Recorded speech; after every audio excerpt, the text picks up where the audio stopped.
Детские дома в Абхазии не нужны. В этом убеждена уполномоченная по правам ребенка Мактина Джинджоля.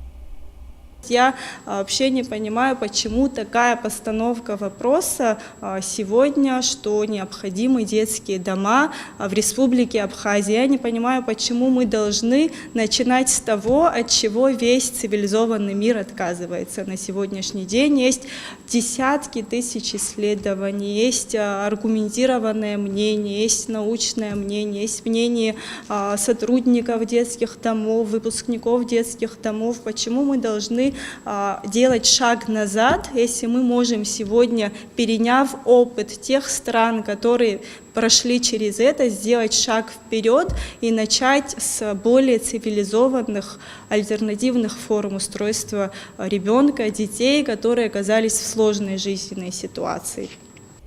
Абхазии необходим детский дом, так считает многодетная приемная мама Юлия Павлюченкова. Она опирается, помимо собственного, на большой опыт общественных организаций, работающих с детьми. И я считаю, убеждена, что ребенок должен иметь право на спокойное, мирное детство. Он должен иметь право на спокойную жизнь, спокойное получение образования, настолько, насколько он может это освоить, конечно же, есть разные дети с разными умственными способностями, на еду, на простые бытовые вещи, на чистую одежду, на привитие простых, обычных бытовых навыков, которые зачастую они не получают в своих кровных семьях.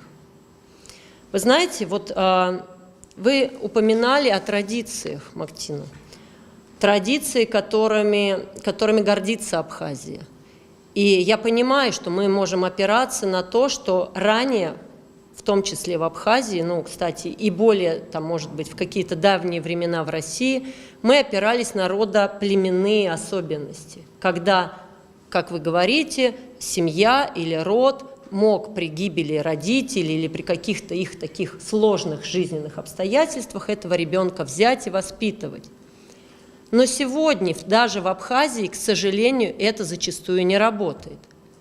Мы с вами знаем фамилии и знаем прекрасно районы. Мактина Джинджоля выступает за альтернативные формы устройства детей в сложной жизненной ситуации. Она прибегала к аргументам на основании опыта работы с детьми, а также статистики. Важно отметить, что детский омбудсмен не отрицает самого существования проблемы с детьми, которых нужно оградить от собственной семьи или вовсе без семьи оставшихся. За последние 3 года было выявлено 65 детей, которые оказались в сложной жизненной ситуации, которых, возможно, нужно было изолировать от биологической семьи или же от опекунов. Но это статистика, как я уже сказала, за 3 года. Если же брать в среднем цифры, которые дают различные органы, а также исходя из опыта работы нашего аппарата, в год единовременно в сложной жизненной ситуации оказывается от 10 до 12 детей. Еще раз подчеркну, единовременно. Юлия Павлюченкова уверена, что есть множество ситуаций, при которых ребенка необходимо изъять из кровной семьи, и не всегда детский дом хуже того, что происходит в родительском. Знаете, вот вы здесь упоминали о насилии и смерти в детских домах. Да, конечно, и такое есть. Но давайте посмотрим статистику насилия и смерти в кровных семьях, в кровных деструктивных семьях. Да, она выше любой статистики смерти в детском доме. Потому что насилие происходит и со стороны родных. Истории не то что ужасают. Я своего Диму купила за $300 у его родной матери. Я своих детей забирала из формата насилия. У меня 8-летняя девочка, сейчас ей, слава богу, 17, которую насиловал собственный отец и дед. О чем мы говорим? А если бы мы не забрали, что бы мы получили? Мактина Джинджоля и большой ряд абхазских специалистов, ежедневно работающих с детьми, оказавшимися в трудной жизненной ситуации, настаивают на необходимости создания кризисного центра. С 2021 года мы осуществляем работу над открытием ГУ, Республиканского кризисного центра временного пребывания детей в сложной жизненной ситуации. Значит, после того, как мы обратились с данным вопросом в Кабинет министров, вышло распоряжение создать рабочую группу по этому вопросу в рамках Министерства соцобеспечения и демографической политики.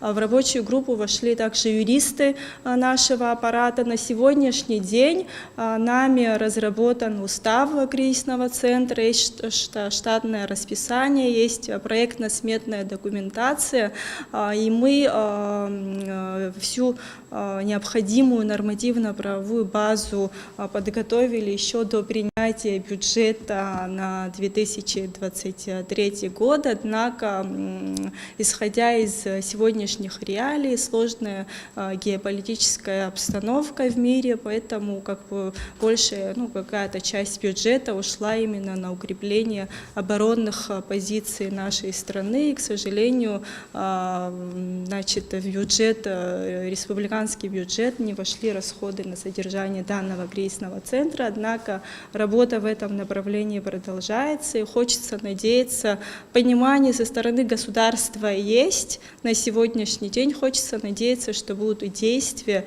и возможность включить данные расходы на содержание кризисного центра временного пребывания детей в сложной жизненной ситуации все-таки в республиканский бюджет, чтобы это было госучреждение. Как мы видим работу данного центра, в самом названии есть слово «временное», это будет временный центр сроком до 6 месяцев. Почему мы ограничили в сроках? Потому что самая главная задача всех органов и меня как уполномоченного — вернуть, конечно, ребенка в семью.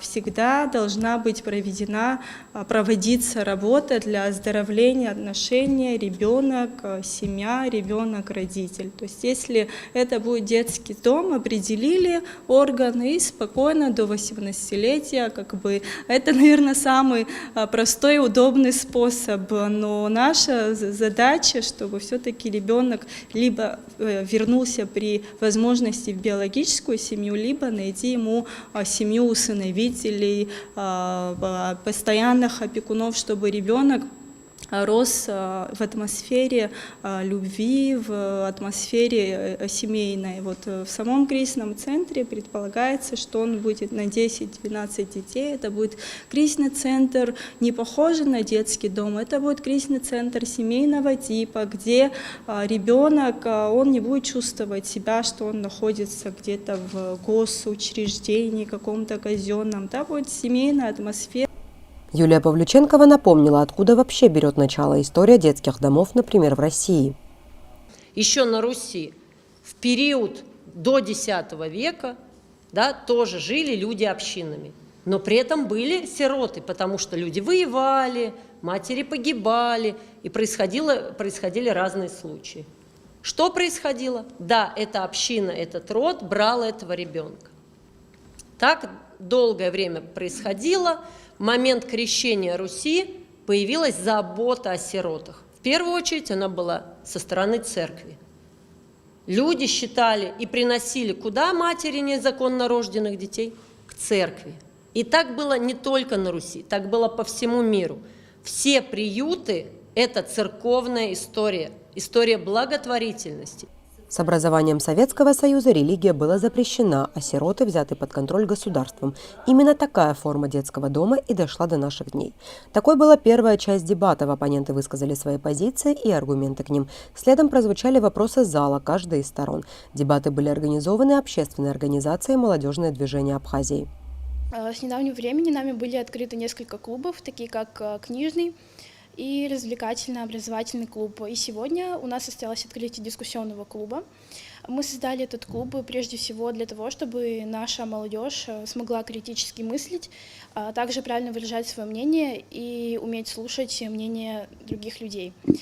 В завершении присутствующие проголосовали за ту позицию, которую сочли наиболее убедительной. В этих дебатах победу одержала уполномоченная по правам ребенка Мактина Джинджолия. Элеонора Гилаян, Инала Гухава, Абаза ТВ.